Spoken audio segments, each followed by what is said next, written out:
Herzlich willkommen, liebe 1000 PS-Fans, hier bei den Roadshows on Tour in Euratsfeld. Gegenüber vom Gaffering-Wirt, der heute leider Ruhetag hat. Trotzdem haben uns die Leute gerne die Garage geöffnet mit den 15 Testmotorrädern, die ihr auch fahren könnt.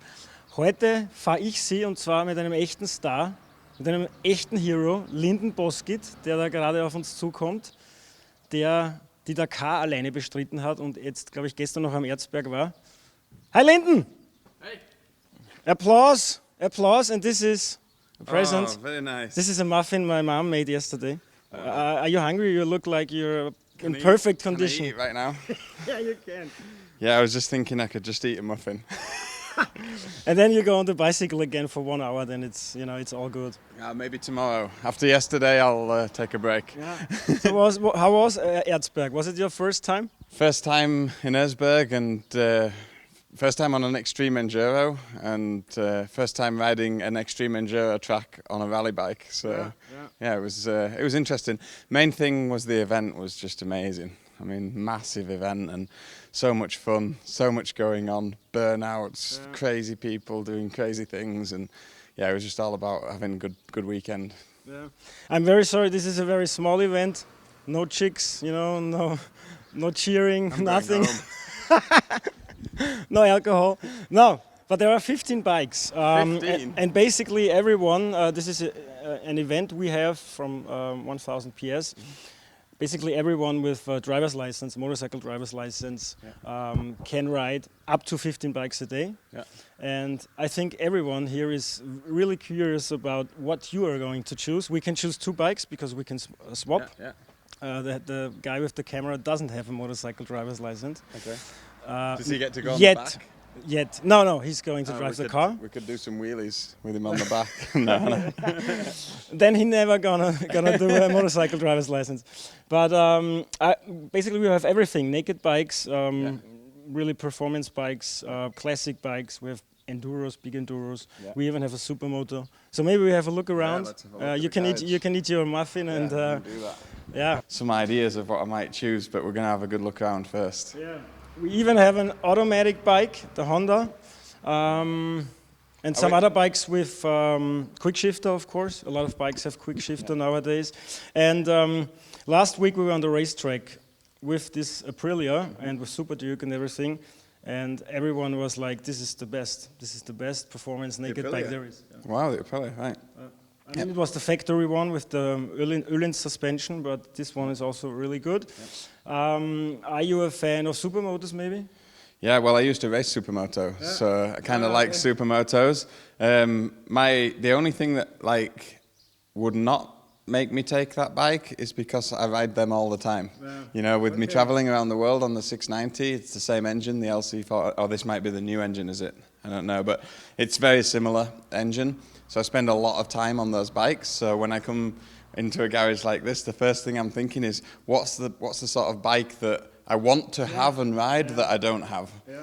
That's our idea of this whole event. Very good. We're going to talk about you and your history later on at some cooler place maybe. There's Triumph, there's Suzuki, Yamaha, whatever. Do you have an idea already?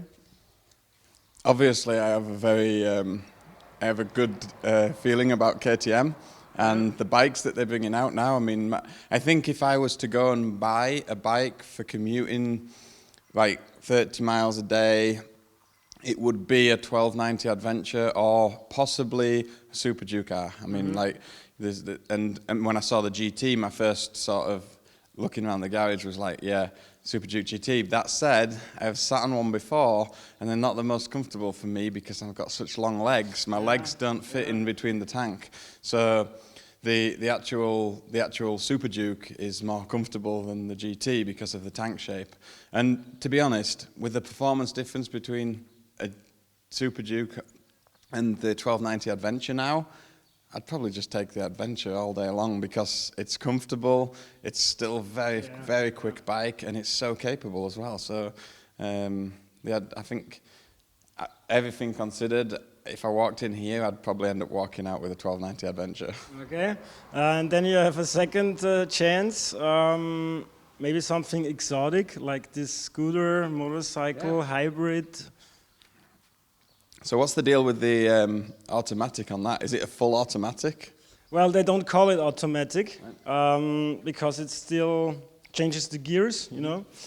But it's not like a seamless automatic. But the last time I rode it, I changed the gear once a day because I thought, okay, the second gear, I wanted the third gear, and everything else was perfect. Right. Really, it was really perfect, changing the gears. I'm really interested with the scooter because, you know, I spent a lot of time when I couldn't take my travel bike around some countries like Vietnam.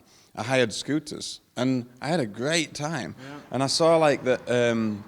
Is this the off-road? Yeah, right. Yeah. So I saw a picture of it, and I thought, what a great concept, like an off-road scooter. And you just said like automatic, and I'm like, you know what? If I lived somewhere where it was hectic and I wanted to just have some fun and just easy going, just chuck your helmet on, you know, let's take that one too. Okay, that's a surprise here. I didn't influence that, right? It was your decision. Let's take the scooter. I think we're going to have some fun on the scooter. Okay, we're going to have a look around. I'm going to show you how to change the gears by yourself or just choose the automatics. They have 3 sports levels and 1 just driving level. I'm going to show you and then we're going to start.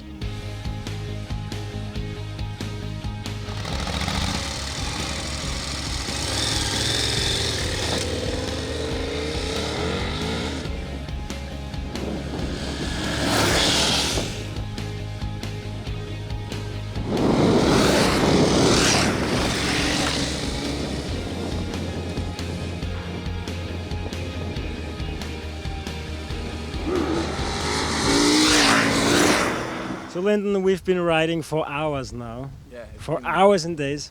It's been a long day, and it's a hot day as well today. So I didn't expect it to be this temperature in Europe. We gotta find some water, some lake to dive in. But before that, we're gonna talk about you, especially before we talk about the bikes and how you like them. Because honestly, I don't know. When did you start? Are you going around the world? Did you quit your job? How did you start? Yeah, after racing motorcycles since the age of 10, I'm 38 now, but after racing motorcycles for like 25 years, I actually had an accident running a marathon and nearly lost my life. And as a result of the accident, while I was laying in hospital, I just decided to change my life a bit. And I always wanted to travel around the world, always thought it was not possible and I would never be able to afford it. And how do you even achieve something so massive? But laying in the hospital bed, I'd made my mind up that I was going to quit racing and go travelling around the world. And that actually didn't happen. I ended up travelling around the world and racing as well, but that's a big story in itself. So how long was your trip so far and when is it going to end? Yeah, I've been travelling since April 2014, so just over 3 years now. You know, some people do it in 80 days around the world. So. Yeah, I would ask how much of it they've seen. Even I feel like I set off to do it for a year or 18 months, and I thought I would get all the way around the world. And it was quite apparent after 4 months that in order to enjoy it, see the places and ride and explore, you need a lot more time. And even after 3 years, I still feel like I've rushed through some countries. I've done 57 countries now, 170,000 kilometres so far, and 5 continents, and it still feels like I missed bits. Yeah. And in between, because traveling is not enough for you, you do something like the Dakar rally. I mean, how did that happen? Well, after I moved to the US when I was working. I'm an aerospace engineer in profession. I moved to the USA, and while I was there, I started desert racing, and I really got like a passion for off-road desert racing, long distance stuff, and because of that led me to do rally racing. Yeah, because of my rally racing, getting into rally racing, when I decided to travel around the world, I told a lot of my sponsors and supporters and family and friends that I was stopping racing, and they're all like, well, we really love following you racing, you enjoy it so much, why are you stopping racing? I said, well, you can't ride around the world and race as well. And a few people kind of said, well, why not? I was like, well, you need a bike that's really special, and I started thinking about, well, what bike could ride around the world and race rally races? So I built my own bike, which is based on a factory KTM rally bike, and it's been brilliant. I mean, I've ridden it all around the world, like, and raced on every continent. And I just love it. It's the perfect bike for what I'm doing. And he also did the Erzberg, like you said. And I mean, this is not the special bike for the Erzberg, maybe, the right bike, the 1290 Super Adventure S, because this is more like the street model, you know, for tarmac. But still, you rode the Erzberg with a rally bike. Not really with a hard enduro. A 300, I think, is the 300 two-stroke is the most popular. And then you stopped because you didn't want to ruin your bike. I saw you on TV. Yeah, it was, you know, I was invited to do the event by Motorx. It's Motorx's 100th anniversary this year, and as a result, I rode the Motorx KTM 450 Rally at the Dakar this year and had a great race and a great result. I did it Mali Motor, so I did it totally unsupported, did all my own mechanicing, servicing, everything, changing tyres and wheels and everything. Yeah. And it was a really great experience. And afterwards, really, the bike came back to Europe and we were just kind of mulling over things to do with the bike. And Motorx said, would you be interested in doing the Prolog at Erzberg? I said, Prolog? No problem. So we went to do the Prolog, and on the Friday had a really good run. On the Friday got on the front row, so 2,000 bikes there, and got on the first 50, which was nice, with 39th. I ran off the track, and then on the Saturday tried to put a faster time in, and although I didn't run off the track, it just wasn't as fast, and the conditions were a little bit rougher. And unfortunately lost the front row, so I ended up on the second row in 62nd, which was still a good result. I think in the back of my mind I always wanted to ride the hare scramble anyway, even though I was on the big rally bike. But you know, there was a lot of kind of doubters, or you know, it's not the right bike, this, that and the other. And chatted with KTM, the factory team, about it and what was sensible to do with the size of the bike. And basically we just rode all the way until the ruts were so narrow that the rally bike was never going to fit through anyway, I mean, without muscling the bike through. And it was really good fun. So we got through just to before checkpoint 4 and just had some good fun on the hill climbs, and for sure put a show on for the crowds, because taking the rally bike up some of those hills was a lot of fun. You also had some fun today, at least with one of those bikes. You know KTM, you know a few KTM bikes, but you were still really fascinated and happy with this one. Only thing I realized, the first thing you were looking was how to switch off all the electronics. Why is that?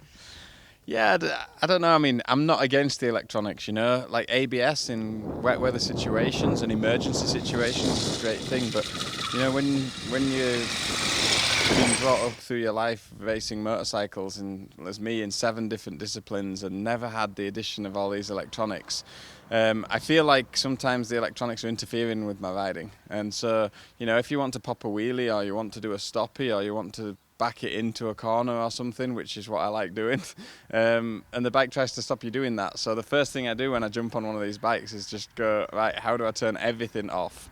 You know, and obviously I wouldn't always turn it off, but when I'm playing around on a new toy, then it's a little bit different. But yeah, it's nice that you can turn it off, and I turned everything off, and we enjoyed popping some wheelies.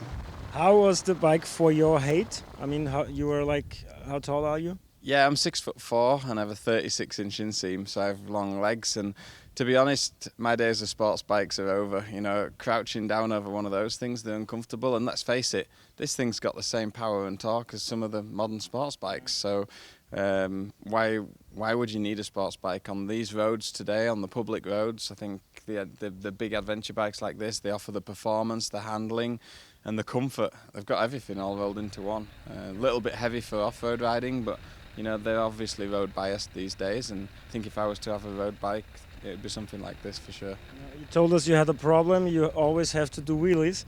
That's not the perfect wheelie machine, I'm afraid.